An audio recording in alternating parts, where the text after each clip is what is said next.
Hello, fellow Voyagers. Jess here with Odyssey Human, here to talk about how to hit the sweet spot in manifesting and what that means. Welcome to this channel. This is where we explore the outer reaches of human consciousness and experience and talk about things like advanced emotional mastery, advanced manifesting, extended human capabilities, and more. Welcome. I'm Jess. I'm so glad you're here. So I'm going to talk today about some things that I think in the manifesting community you don't often hear associated together. And hopefully that will give you some insight on how to hit the sweet spot.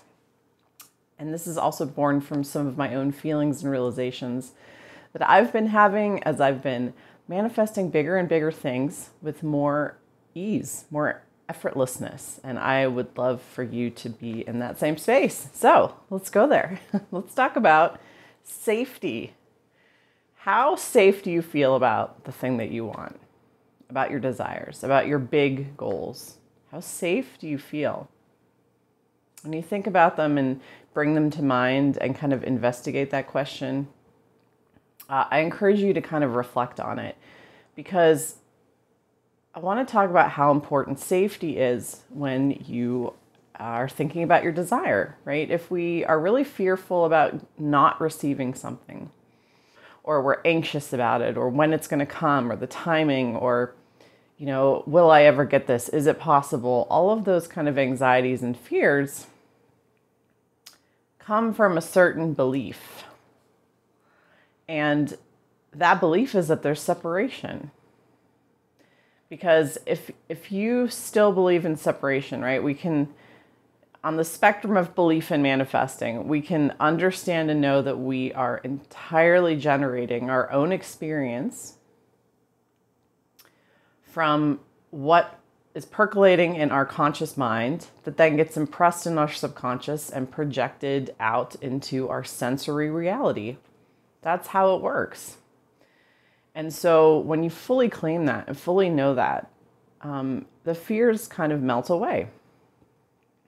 Because everything is you, right? It comes down to everything is you. I say this in every video. Everything is you. Everything you're ever going to experience is your own simulation, right? Your own conscious simulation that you've run in your head, right? You've created it in your imagination, in your head. It's impressed on your subconscious, and then it's projected out into your sensory reality.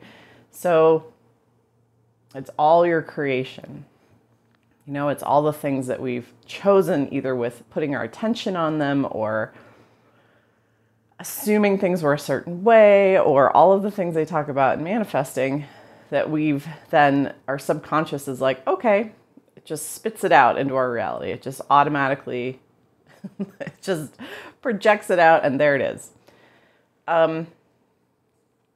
So if we haven't reached a place of safety, let's talk about, really when manifesting works well, when you're in the sweet spot, what it feels and looks like.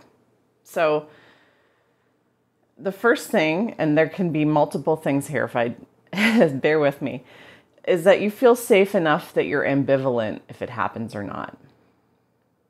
And this is where emotional mastery really comes in handy. Because when you have really practiced emotional regulation, emotional mastery, you are less willing to hang all of your happiness and joy and onto one thing, onto one goal, onto one desire, and to delay it until you get that thing, right? You're living your best life. You're having a good time in the now moment. You're just immersed in the present. And so you feel safe enough that you're ambivalent whether your goal happens or not. Right? This is what they call unattachment. You're unattached to whether it happens or not. You're unattached to an outcome. This is why it feels really easy to manifest things we don't particularly care about, because when we think of them, and this is often how I experience manifesting, when I think of something, it flashes into my head for maybe a second, even quicker than that. And I'm just like, okay, I just observe it, right? There's no ruffle. Because I'm already feeling okay, I'm moving about my daily life, and then it quickly manifests into my reality.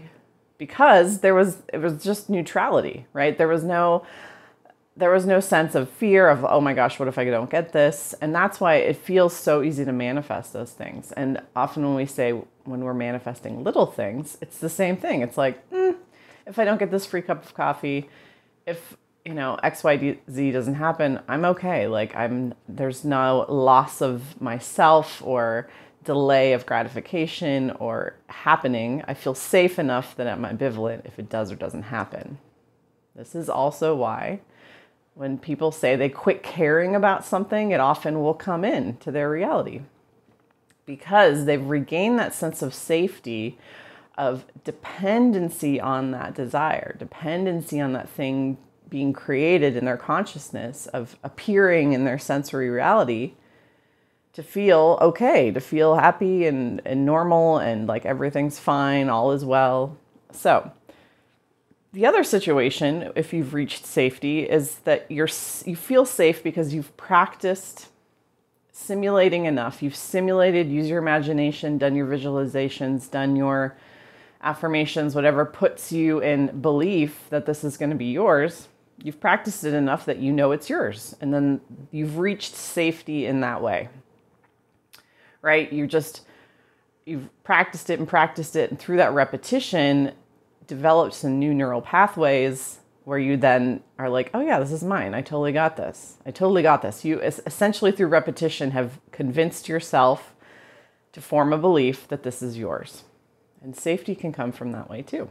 So those are the sweet spots of achieving safety. But there's a back door that I want to teach you. If you haven't been able to reach safety in either of these ways in your manifestation and how you feel about your manifestation, the backdoor trick is to actually go back to the belief of manifestation. Like, how deeply do you believe in it?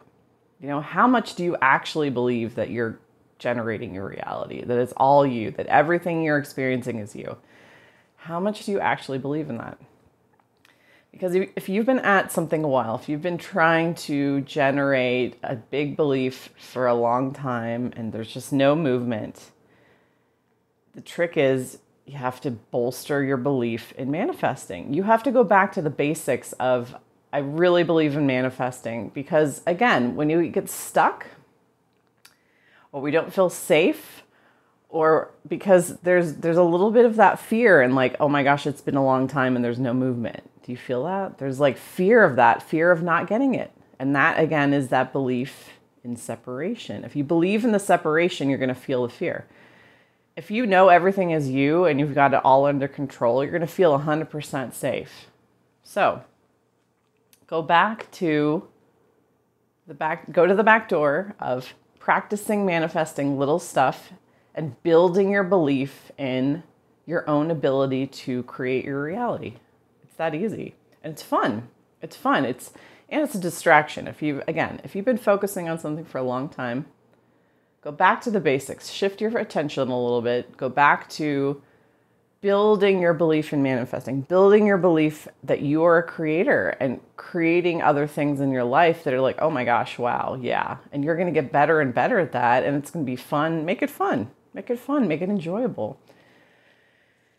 And as you do that, you're going to be like, wow, you're going to see all these synchronicities. You're going to feel the magic again of like, I am creating this. This is all me. This is all me.